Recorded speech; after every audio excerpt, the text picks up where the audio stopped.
മറ്റു വാർത്തകളിലേക്ക്. സംസ്ഥാനത്ത് 23 പാമ്പ് കടിയേറ്റ കേസുകളാണ് ഇന്നലെ മാത്രം റിപ്പോർട്ട് ചെയ്തത്.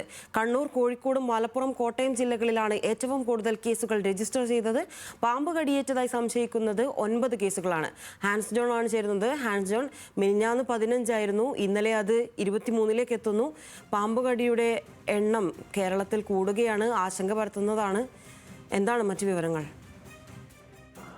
ലിനിഷ, തീർച്ചയായും ഈ താപനില വർദ്ധിക്കുന്നതിനോടൊപ്പം തന്നെ ഈ പാമ്പ് കടിയേക്കുന്ന കേസുകളുടെ എണ്ണവും ദിനംപ്രതി വർദ്ധിക്കുന്നതായിട്ടാണ് നമുക്ക് കാണാൻ കഴിയുന്നത്. ലിനിഷ പറഞ്ഞതുപോലെ തന്നെ കഴിഞ്ഞ ദിവസം ഈ പാമ്പ് കടിയേറ്റ 108 ആംബുലൻസ് സർവീസ് വഴിയുള്ള കണക്കുകൾ പ്രകാരം പാമ്പ് കടിയേറ്റ കേസുകൾ 15 എണ്ണമായിരുന്നു. പക്ഷേ ഇന്നലെ ഇത് 23 കേസുകളായി വർദ്ധിക്കുന്നതായിട്ടാണ് നമുക്ക് കാണാൻ കഴിയുന്നത്. ഇന്നലെ മാത്രം സംസ്ഥാനത്ത് 108 ആംബുലൻസ് സർവീസ് വഴി 23 പാമ്പ് കടിയേറ്റ കേസുകൾ റിപ്പോർട്ട് ചെയ്തിട്ടുണ്ട്. 4 വീതം കേസുകളായി കോഴിക്കോട്, മലപ്പുറം, കണ്ണൂർ, കോട്ടയം എന്നീ ജില്ലകളിലാണ് ഏറ്റവും കൂടുതൽ കേസുകൾ റിപ്പോർട്ട് ചെയ്തിരിക്കുന്നത്.